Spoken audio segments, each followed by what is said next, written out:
Oxford আৰু Cambridge বিশ্ববিদ্যালয় আৰু অক্সফোৰ্ড বিশ্ববিদ্যালয় তোমালোকক নিব 15 দিন মানৰ কাৰণে হয় হয়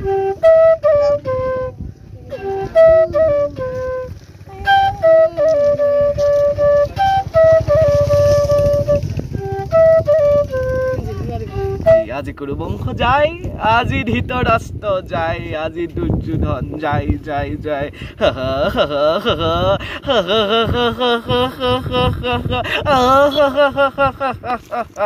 কিন্তু এইবোৰ গভৰ্ণমেণ্ট স্কুলৰ টেলেণ্ট হয় চৰকাৰী স্কুলৰ টেলেণ্ট অসমীয়া বিদ্যালয়ৰ টেলেণ্ট কি খবৰ আপোনালোকৰ মই প্ৰিন্স ভৰালীয়ে কৈ আছো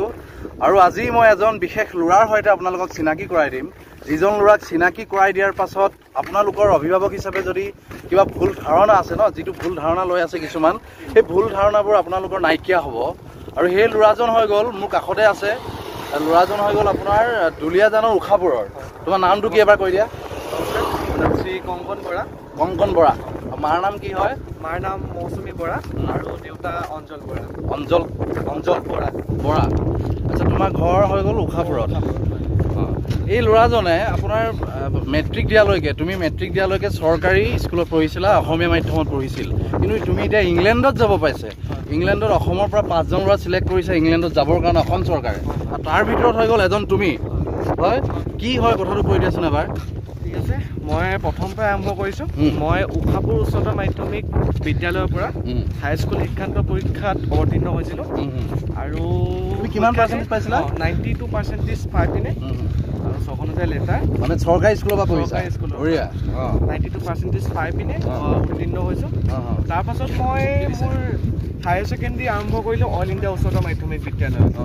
অল ইণ্ডিয়া উচ্চতৰ মাধ্যমিক বিদ্যালয় বৰ্তমান দুলিয়াজানত অৱস্থিত এই স্কিমটো হৈছে যাৰ জৰিয়তে মই আজি ইংলেণ্ডলৈ যাবলৈ পাইছোঁ এই স্কিমটো হৈছে CMBPS ফুল ফৰ্মটো চিফ মিনিষ্টাৰ বিজ্ঞান প্ৰতিভা সন্ধান চিফ মিনিষ্টাৰ বিজ্ঞান প্ৰতিভা সন্ধান মানে মুখ্যমন্ত্ৰী বিজ্ঞান প্ৰতিভা সন্ধান আচ্ছা এইটো একদম নিউলি ইন্ট্ৰডিউচ কৰিছে মানে এবাৰ প্ৰথম নেকি একদম নৱনিৰ্মিত মানে এই প্ৰচেছটো চিলেকশ্যনটো কেনেকৈ কৰিলে তোমালোকক প্ৰথমে আমি যিমান বিজ্ঞান অনুৰাগী ছাত্ৰ ছাত্ৰী আছিলোঁ অসমত সকলোৱে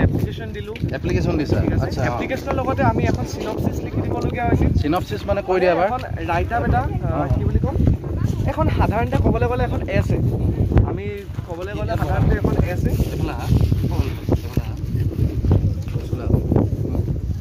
সাধাৰণতে ক'বলৈ গ'লে এখন এছে য'ত আমি নিজৰ এম ইন লাইফ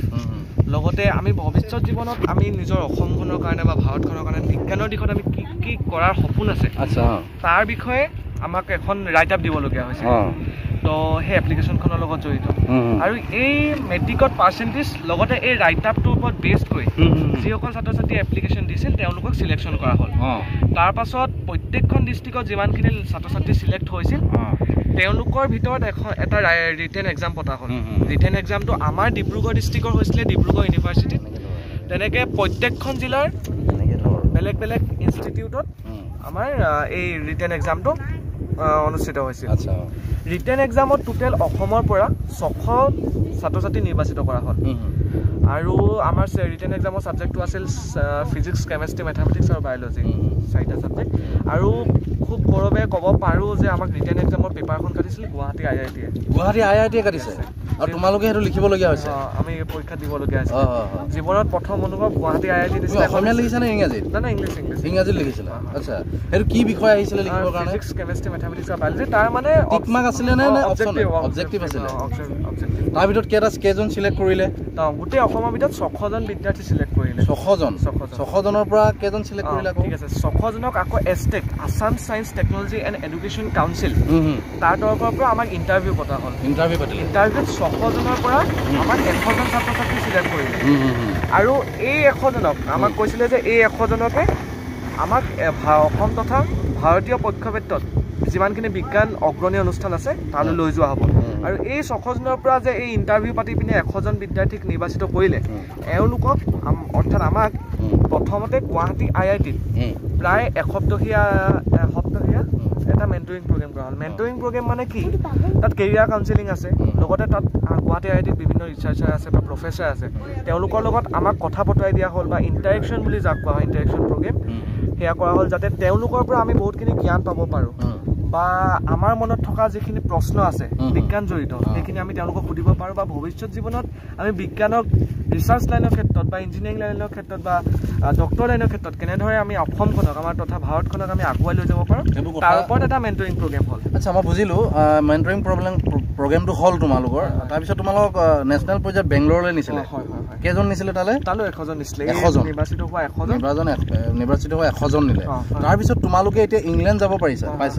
100জনৰ পৰা 5জন চিলেক্ট কৰিলে আৰু তুমি তিনিচুকীয়া ডিব্ৰুগড় ডিষ্ট্ৰিক্ট মিলাই এজনে তুমি বাকী 5 বেলেগ বেলেগ ঠাই আছে বাৰু। আচ্ছা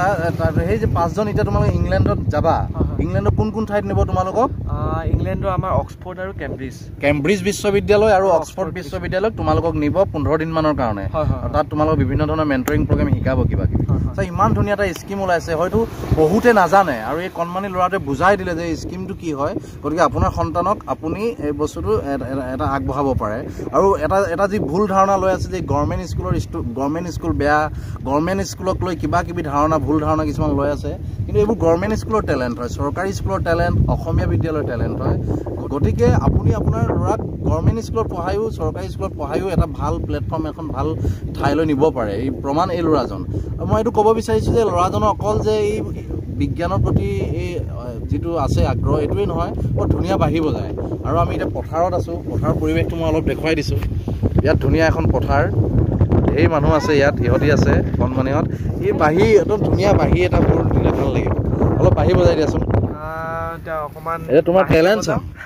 বাঁহী বহুত ধুনীয়া বজায় বাঁহী মজা পৰিৱেশ ভাল লাগিছে বাঁহী অকণমান বজাই দিয়া মই বৰ বিশেষ নাজানো তথাপিতো এটা কালচাৰেল মেচআপ বুলি যাক কোৱা হয় সেইটোকে অলপ আগবঢ়াবলৈ চাম। ঠিক আছে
বঢ়িয়া বঢ়িয়া হৈ যাব চাওক না এই অকল চায়েন্সৰ লগতে জড়িত সেইটো নহয় ইমান ধুনীয়া বাঢ়ি বজাইছা তোমাৰ মানে ভাল লাগিছে তোমাৰ আৰু ই বহুত ভাওনাও কৰিছা তুমি ন 50খনমান ভাওনা কৰিছা বুলি কৈছা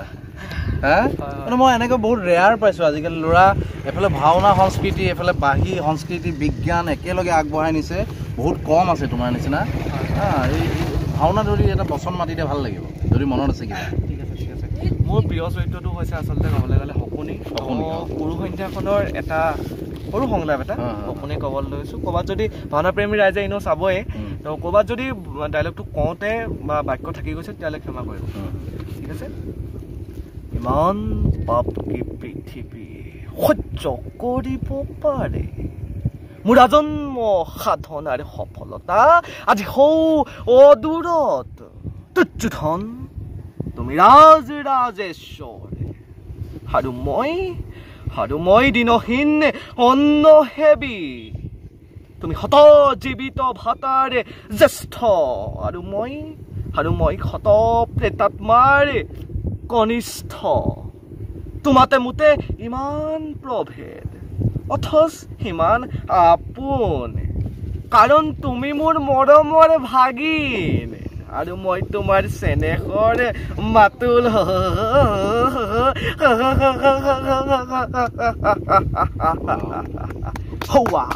হৌৱা পচন্দ অগ্নি দহকে জ্বলি উঠিছে এটি দুটি কৰি সৰু সৰু কীট পতংগ তাতে জাপ দিছে কাৰো সাধ্য নাই তাক নিবাৰণ কৰা কাৰো সাধ্য নাই তাকে নিৰ্বাপিত কৰা আজি কুৰু বংশ যায় আজি ধৃতৰাষ্ট্ৰ যায় আজি দুৰ্যোধন যায়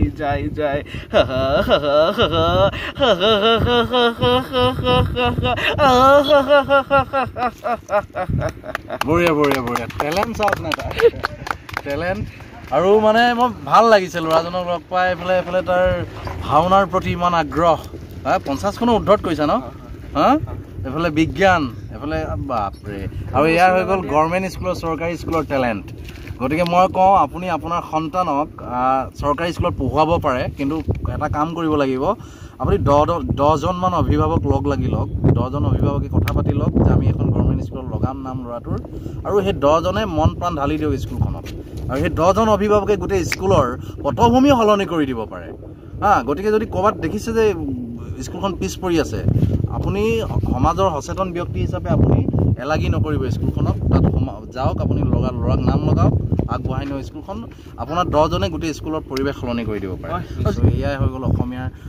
ল'ৰাৰ কাৰণে আদৰ্শ হয় গতিকে যিমান পাৰে সিমান আজি আপোনালোকে আদৰ্শ শ্বেয়াৰ কৰি দিয়ক বিয়পাই দিয়ক বহু ল'ৰা ইয়াৰ কাৰণে বহু যুৱক বা বহু ল'ৰা